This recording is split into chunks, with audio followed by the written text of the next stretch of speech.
Imagine standing on the quiet shores of Japan in the year 1803. The morning mist clings to the waves, and fishermen peer out at something strange drifting toward them. It isn't a whale, it isn't a ship. It's a round metallic vessel shaped like nothing they have ever seen before. And inside it, a young woman with fiery red hair, clutching a mysterious box, speaking a language no one can understand. Was she a castaway, a princess from a distant land, or something far more mysterious? This is the legend of the Utsuro Bune, the hollow ship, and over 200 years later, it remains one of Japan's most puzzling mysteries, often described as the first UFO sighting in history. Though no actual whale was involved in the Utsuro Bune incident, some historians suggest the vessel's arrival was described using imagery familiar to local fishermen, like a floating creature in the sea.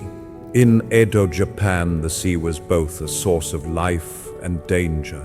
Whales symbolized power, mystery, and the unknown. By comparing the vessel to a strange living creature, chroniclers may have emphasized the awe and fear inspired by the arrival of the hollow ship. Some manuscripts even describe the waves surrounding the vessel as behaving strangely, almost as if the sea itself recognized the ship as something unnatural. This detail, while possibly exaggeration, adds a layer of drama to the story, creating the feeling of a legendary encounter rather than a simple accident. On February 22, 1803, fishermen along the eastern coastline of Hitachi Province, today's Ibaraki Prefecture, spotted an unusual object drifting in the sea. Unlike any boat they knew, it looked more like a polished cauldron or incense burner than a seaworthy craft. Curiosity overcame fear, and they towed the strange vessel to shore. The location of this event has long been debated. Some early accounts named fictional places like Hareadori or Haratonohama.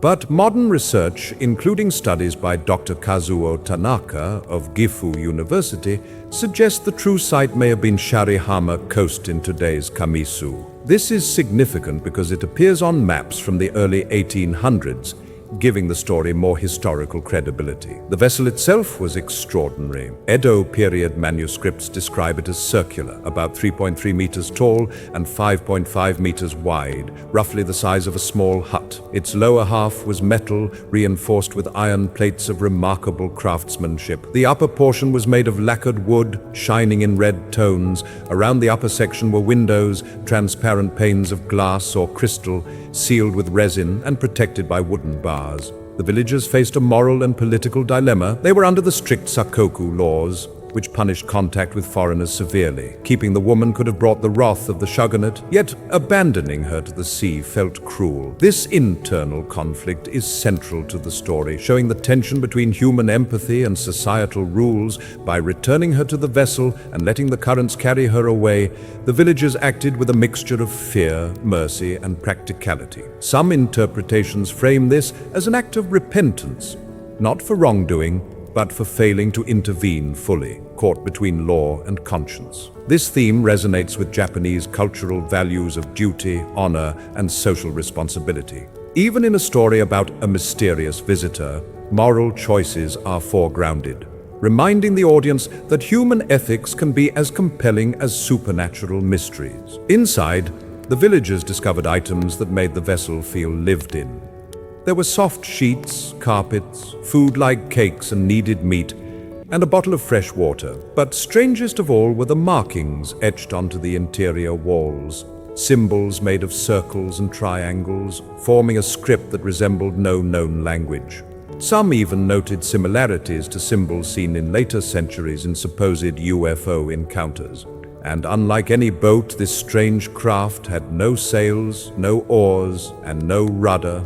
It was a vessel designed to travel, but not in any way the villagers could comprehend. The fishermen were shocked when the vessel's occupant emerged. She was a young woman, around 18 to 20 years old, petite, barely 5 feet tall, but with features entirely foreign to the Japanese villagers. Her hair was a vivid, unnatural red, flowing long with strands that looked artificially white, as if powdered or woven with extensions. Her eyebrows were also fiery red. Her skin was pale, almost glowing with a faint pink hue. She wore elegant clothing made of unfamiliar fabrics, The women of the village admired it immediately, noting that it was unlike anything made in Japan. But perhaps the most haunting detail was her speech. She spoke an unknown language, neither Japanese nor the Dutch or Portuguese tongue sometimes heard in Nagasaki. No one understood her words, and she in turn did not understand theirs. The young woman carried with her a rectangular wooden box, about 2 feet long, clutched tightly to her chest. No matter how kindly or forcefully they asked, she refused to let anyone touch it. That box, many believed, held the key to her story. The villagers were fascinated, but also deeply troubled. At the time, Japan was under sakoku, the strict isolation policy. Unauthorized contact with foreigners could bring punishment from the shogunate, punishment severe enough to erase entire villages. What were they to do with this mysterious stranger? An elder told a story he had once heard of a foreign princess exiled after falling in love with a commoner, carrying with her the severed head of her lover in a small box. Was this woman the same? Was the box she held so desperately a reliquary of something too gruesome to reveal? Fear and uncertainty filled the villagers. After long debate, they decided on a grim solution. They would not harm her, but they would not keep her. They placed her back inside her hollow ship, pushed it out into the sea, and watched as the waves carried her away. Her fate beyond that horizon remains unknown. What makes this story unusual is not only its vividness, but its preservation in multiple documents of the Edo period. At least 12 texts reference the Utsuro Bune, including Oshu Zaki, circa 1815, Toen Shosetsu, 1825, by Bakin Takizawa Hyoryu Kishu, 1835, Umeno Chiri, 1844. These works describe the same key elements: the round vessel, the strange woman, the unknown language, and the mysterious box. The consistency of details across different manuscripts makes the story difficult to dismiss as pure invention. The most accepted explanation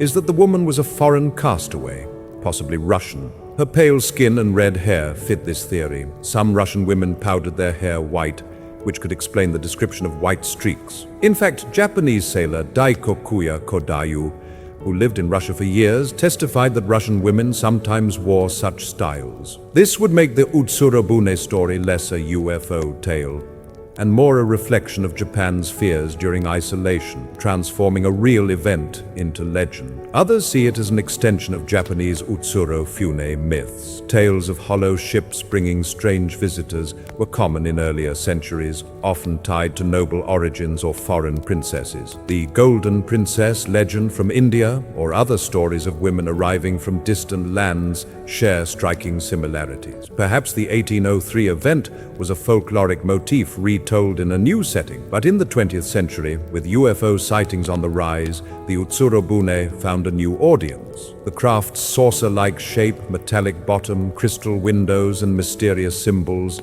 seemed to echo modern UFO reports. Was it not a boat, but a flying saucer that had malfunctioned and drifted ashore? The woman, then, would not be a Russian princess, but a visitor from another world, stranded on our shores, clutching a device or artifact in her precious box. Skeptics like Dr. Tanaka argue that no account mentions flight, the vessel only drifts. Yet the uncanny resemblance between 19th century illustrations and 20th century UFO imagery continues to spark wonder. 2 centuries later, the story of the hollow ship refuses to fade. Museums in Japan have displayed manuscripts and illustrations of the event. Scholars continue to debate whether it was history, folklore, or something truly unexplained. In 2023, an exhibition in Ibaraki revisited the case, showcasing the enduring fascination. Writers, ufologists, and historians alike revisit it time and time again. For the Japanese of 1803, the Utsuro Bune embodied their fears of foreign intrusion, their fascination with the unknown, and their struggle to explain what they could not understand. For us today, it represents something more timeless: humanity's universal curiosity about the mysteries beyond our world. So, what really happened on that misty morning? Was it a foreign castaway tragically misunderstood and set adrift again? a tale woven from folklore, retold with Edo period imagination? Or was it perhaps one of the earliest recorded encounters with something truly extraterrestrial? We may never know the truth, but the story of the Utsuro Bune, the hollow ship, remains one of the most enduring mysteries in Japanese history, a reminder that sometimes the strangest events are not forgotten, but carried forward through centuries, waiting for us to question, to wonder, and to imagine.